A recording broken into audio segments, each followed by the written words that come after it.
The NBA trades players more than kids trade their Pokemon card.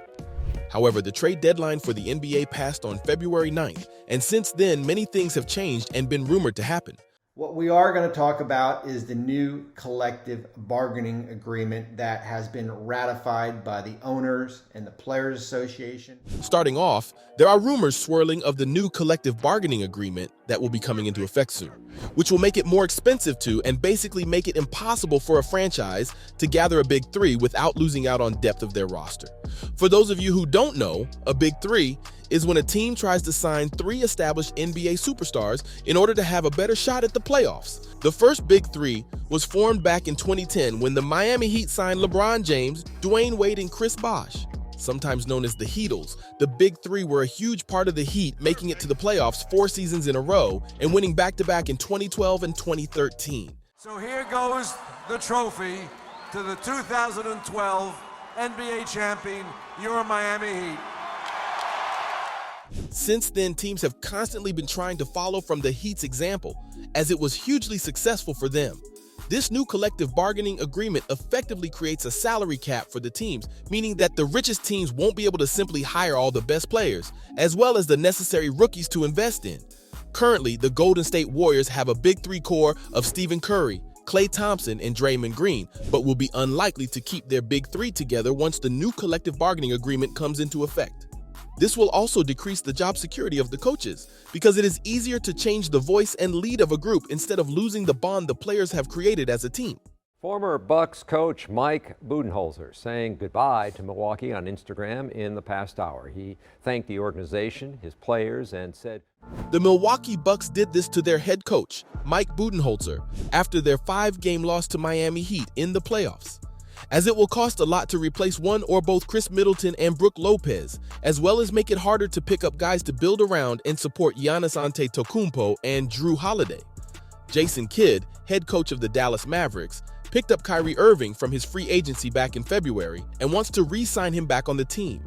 On Kidd's Friday episode of Showtime's Headliners with Rachel Nichols, he said, "I think he truly is happy here, but that doesn't guarantee us that he's going to stay. He has the option and the opportunity as a professional to look elsewhere because he is a free agent, and I don't want to take that away from him." He continues by saying, "So we're going to do everything to keep him. At the end of the day, it's his decision, but we'll see what that is." Kyrie averaged 27.0 points per game and shot 51% from the field, dishing out an average of 6.0 assists and 5.0 rebounds in their last 20 games. With those stats, it's no wonder that Mavericks owner Mark Cuban commented on wanting Irving to stay with Dallas. There is currently a lot of buzz around Duke University freshman Dariq Whitehead, who is a projected first-round pick in the NBA draft. Whitehead will, however, have to undergo a second-foot surgery to repair his foot from recent injury. He fully expected to recover and be ready by the start of the regular season, but an injury such as this can take more time and effort to recover than originally planned, which may change the minds of some coaches and may affect the outlook of the draft. So, with a fair bit of uncertainty in his recovery, it is definitely possible for there to be some last-minute changes when draft time rolls around. The New York Knicks are said to be monitoring the 2-time NBA MVP Giannis Antetokounmpo with the possibility that he leaves Milwaukee. Windhorst of First Take comments saying, "There is no indication he has given that he wants to leave, but if he doesn't extend, it's a major red flag for what's happening in the organization.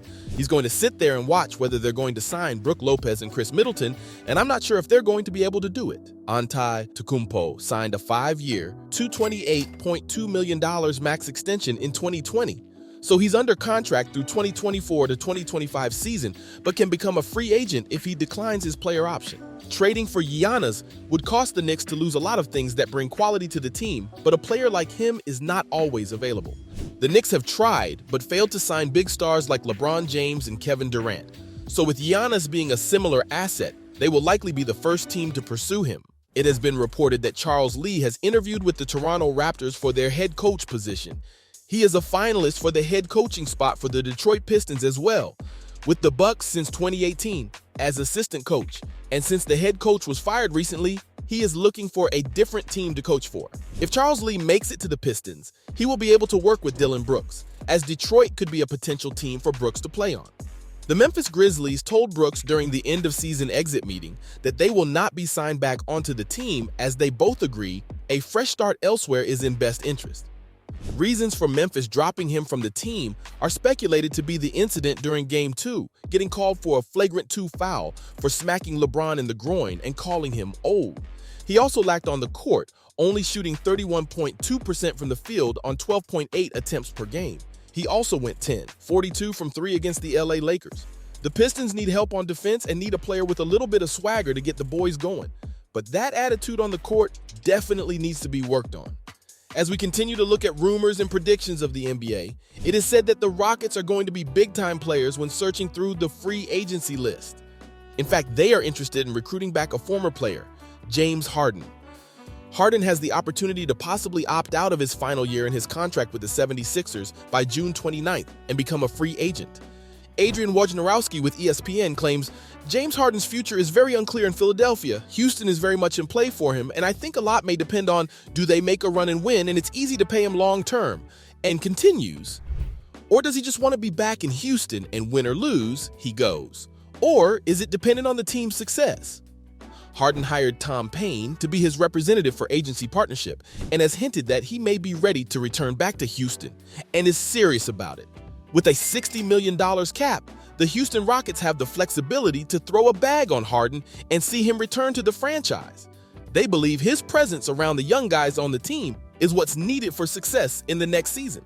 The Golden State Warriors are spending more than they would like compared to the rest of the league on players, and they need to cut their budget.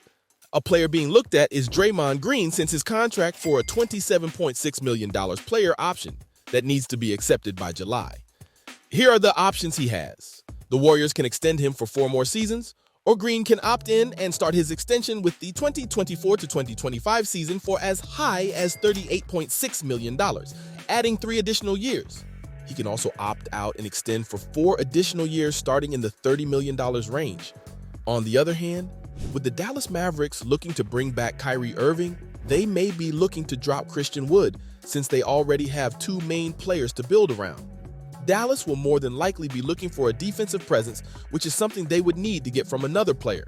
He will probably have to find a new home and will be looked at for about a $12.2 million range by other teams. The Toronto Raptors, without a doubt, are looking to bring back center Jakob Poeltl. Being traded for a package deal for Kawhi Leonard in 2018, he was sent to San Antonio. He was sent right back without giving up a 2024 first-round pick for the rest of the season. A number of teams may be interested, but it may lead Toronto to pay him a new deal. So there you go. That just about wraps up the latest in the NBA trade rumors. Stay tuned for more as new developments happen.